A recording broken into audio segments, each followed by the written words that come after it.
조인철 위원님과 제게 제출해 주십시오. 예, 알겠습니다. 예. 이상희 위원님 질의하십시오.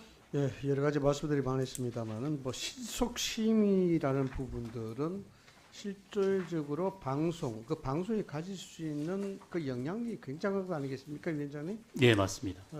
저 다시 말씀을 드리자 그러면 국민적 여론을 일방적으로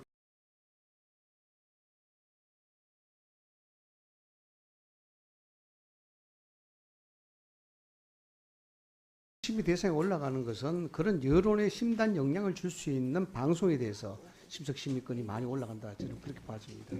그것 때문에 입법 취지에도 실질적으로 이 부분에 대한 심석심의권은 위원장님의 권한으로도 인정이 되어 있고 또 합의로서도 인정이 되어 있고 뭐 그런 거죠. 예, 위원 3분의 1이 동의하면 알겠습니다. 신속 심의할 수 있습니다. 지금 많은 얘기가 되고 있는 부분들이 그 방심 압수수색 관련입니다. 개인정보 유출 사건과 관련해서 이것이 부당하다 여러 가지 이야기 많이 들고 있는데 경찰이 압수수색도 나왔고 지금 진상 규명 중이죠.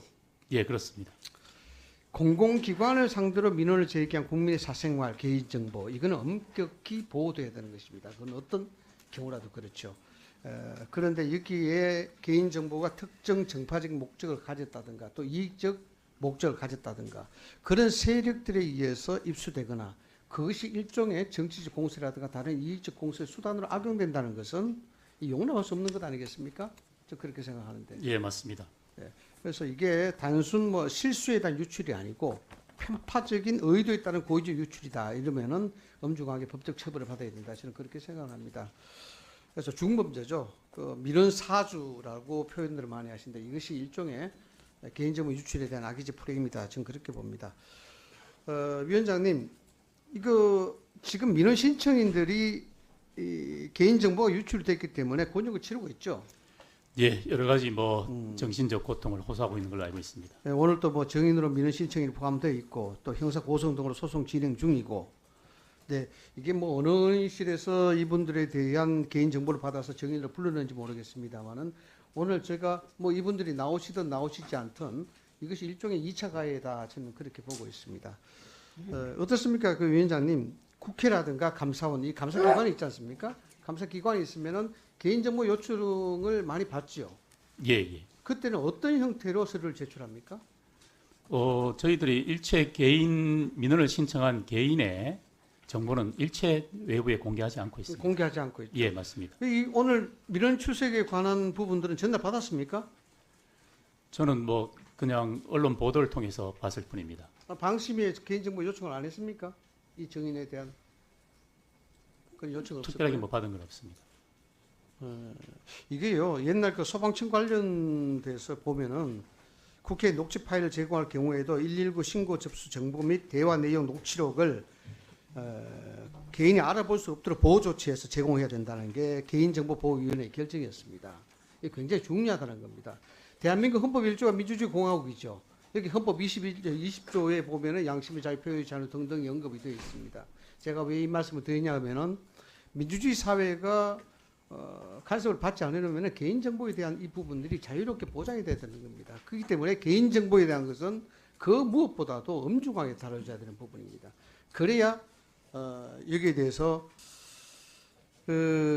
이게 보니까요 좀 예민해서 그런지 모르겠습니다만은 권익위가 판결을 내렸더라고요. 7개월 만에 내렸는데 우리 유희림 위원장 가족이 된 친척이든 여러 가지 많은 부류의 민원들이 있겠습니다만은 친척이든 가족이든 대한민국 국민 중에 한 사람 아니겠습니까? 얼마든지 민원 제기할 수 있는 것이죠. 예전에도 지인을 이용해서 민원 제기했다가 아무런 문제가 없다는 판결을 받은 적도 없지 않아 있습니다.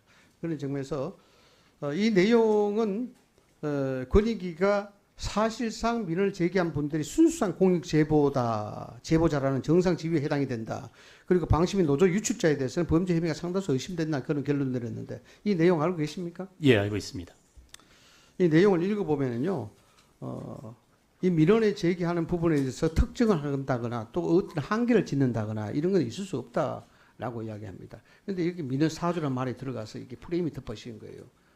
그래서 이것이 문제가 되는 것인데 더 본질적인 문제는 이분들에 대한 개인정보가 유출이 돼가지고 여기에 각종 언론으로부터 집요한 취재를 받고 있고 또 여기에 그런 취재에 응하지 않으면은 뭔가 약간의 폭력적인 수단도 억압적인 수단도 표현이 됐기 때문에 뭔가 모르게 본인들이 큰 죄를 저지른 것 같은 그러한 어떤 형태로 지금 불이익을 받고 있다 이런 겁니다. 이런 상황이 계속이 되면은 뭐 화면을 한번 보시겠습니다만은 이게 이제 MBC와 무스타파에 유출이 돼서 지금까지 이제 큰 피해를 보고 있다 이런데 이렇게 이야기가 되고 있는데 이런 상황이 계속이 되면은 실질적으로 대한민국에서 민원을 제기할 사람이 없습니다.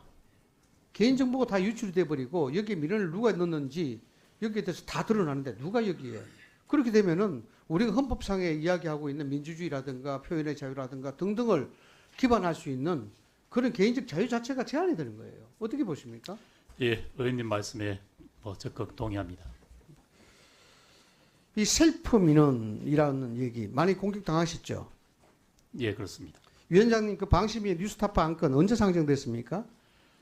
그 뉴스타파 김만배 신앙님 녹취록 관련해서는 9월 4일 날 9월 5일이나 예, 4일이죠? 9월 5일입니다. 9월 5일 날 예. 전임 위원장 직무대행인 황성욱 상임위원이 아까도 말씀드렸으면 위원장께서는 언제 호선됐습니까? 위원장 저는 9월 선출됐습니까? 8일 날 위원장에 호선됐습니다. 그럼 안건 상정된 9월 5일은 황승우 상임위원이 위원장 대행으로 직무 수행하고 있을 때죠. 맞습니다. 예. 예. 그 호선되기 전인데 이 민원인 예를 들어서 이야기한다 민원 사주를 하면 이게 영향을 받을 수 있는 실질적인 이익이 있습니까?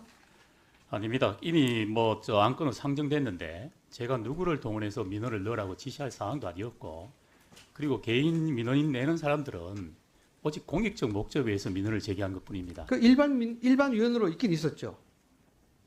위원장 호선이 되기 전에. 그 당시 그런데 그 방송 소위에서 결정이 있었는데 저는 네. 참석하지 않았습니다. 그래서 제가 보기에는 일반 위원으로 있다고 친다 하더라도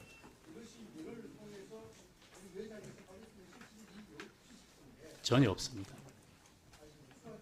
예, 류일임 증인 방심위원으로 임명된 게 며칠입니까? 작년 8월 18일입니다. 네, 작년 8월 18일 방심위 안에 있었습니다. 네. 이거 확인하고 넘어갑니다. 그리고 이상희 위원님, 제가 이게 귀가 좀 의심스러워서 제가 잘못 들었길 바라면서 여쭤보는데 아까 청부 민원 그 민원 신청인들을 국회에 출석시키는 것이 2차 가해라는 요지의 말씀을 하셨나요? 제가 잘못 들은 건가요?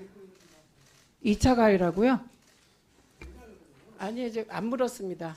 예, 그렇게 말씀하셨나? 제가 제 귀가 의심스러워서 여쭤봤습니다. 예, 국회 출석을 저는 제가 2차 가해를 자행하고 있는 당사자라고 절대 생각하지 않습니다. 정동영 위원님 질의해 주십시오.